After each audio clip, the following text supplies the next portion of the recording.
ఏం పేరన్నా ఇది? మల్లేష్ యాదవ్. ఎట్లుంది ఈడ? బీఆర్ఎస్ వచ్చిన 10 సంవత్సరాలు ఎట్లుండే? బీఆర్ఎస్ఏ మంచిగా ఉంది, ఉమ్. కాంగ్రెస్ మంచిగా లేదు. ఎందుకే? ఏమి ఇవ్వలే వాగ్దానాలు. ఉమ్. ఏం వాగ్దానాలు లేవు. అదొక బస్సు ఉమ్. కరెంటు పెట్టిండు అంతే, ఉమ్. ఏం లేవు ఇక. ఉమ్. కేసీఆర్ సార్ ఉంటే ఎట్లుండేది? అన్ని మంచిగా చేసాడు. రైతు బంధు వచ్చింది, రుణమాఫీ అయినాయి 2 లక్షలు. నాకు ఊళ్ళో భూమి ఉంది. ఎవరి హయాంలో అయింది రుణమాఫీ? కేసీఆర్ హయాంలో అయింది. ఉమ్.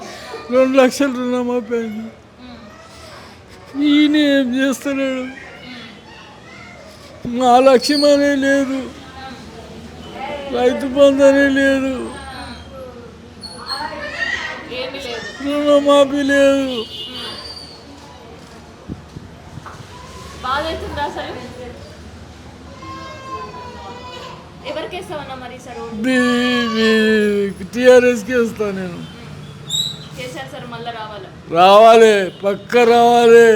ఆయన దేశాన్ని మలిపిండు, ఒక రాష్ట్రాన్ని మలిపిండు. ఎవరు మలపలే. చెన్నారెడ్డి అమ్ముడు పోయిండు, నాకు తెలుసు. మరి అదే ఊరు, ఇక్కడ సెటిల్ అయినాము. మొద్దులు పెట్టమంటే స్కూల్ పోయేటాడు, మొద్దులు పెట్టమంటే రైలు పట్టాల మీద ట్రైన్ పోతుంది కదా, మొద్దులు పెడితే మేము అడవిలలో ఎగవాడు కొట్టిండు పోలీసు వాళ్ళు. అంత కష్టపడ్డారు అప్పట్లో. మరపల్లి అమ్మ మరి, ఇక్కడ వచ్చి స్థిరపడి చేసుకున్నాము. మరి రేవంత్ రెడ్డి వచ్చిన తర్వాత ఎట్లా ఉంది? ఏం చేయలేవు ఆయన, వేస్ట్. ఊరికనే గెలిపించినాం అనిపిస్తుందా? నేను వేయలే ఓటు. ఈ ఊళ్ళల్లో వేసిర్రు, హైదరాబాద్లో ఒక సీటు కూడా రాలేదు ఆయనకు. ఎవరు వేస్తారమ్మా? ఆయన మంచిగా చేసేవాడు. ఊళ్ళల్లో మూసపోయినరు, ఇప్పుడు తిడుతున్నారు. లంచగొడుకు ఇట్లా చేసే వాగ్దానాలు ఇచ్చి ఏది నెరవేర్చపోయే అని తిడుతున్నారు ఇప్పుడు ఊళ్ళల్లో.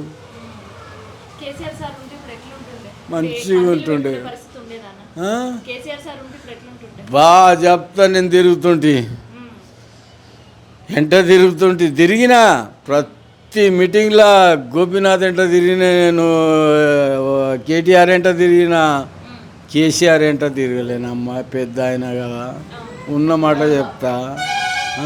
కేటీఆర్ శ్రీరామనాథ్ చౌరస్తలా ముదమేసి మీద చేసుకొని బండి మీద ఎక్కించుకున్నాడు స్పీచ్ ఇచ్చేటప్పుడు.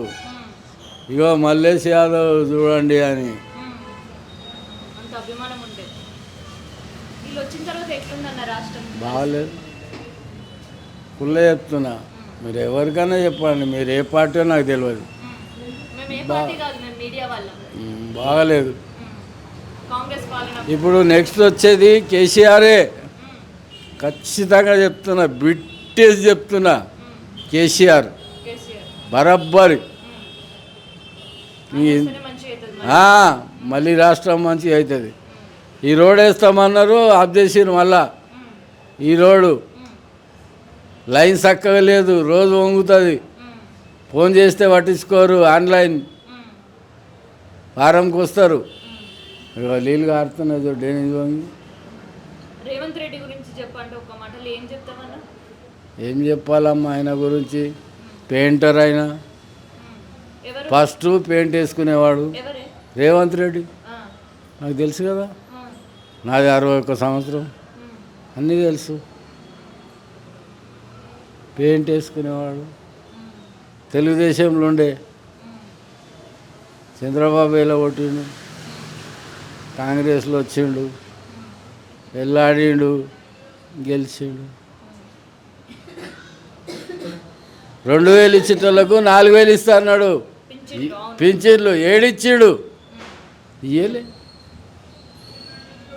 మహాలక్ష్మి ఇస్తా అన్నాడు, ఇయ్యలే. ఈ ఇంటింటికి అదేంది అది కాలేదు. 1000 రూపాయలు ఇస్తే 1000 రూపాయలు అక్కనే. 2500 వైట్ రేషన్ కార్డు అంటే వైట్ రేషన్ కార్డు ఉంది, మాకు లేవు. ఇచ్చిన మాట మీద నిలబడ్డా? లేదు. చెప్పమాను, లేదు, వేస్ట్. మళ్ళీ ఇప్పుడు జూబ్లీ హిల్స్ బై ఎలక్షన్స్. ఇప్పుడు ఆయనకే వేస్తాం, సునీతకు.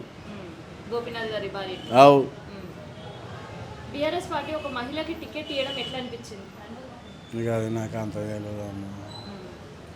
గోపీనాథ్ గారి పైన అభిమానం కూడా చేస్తారా?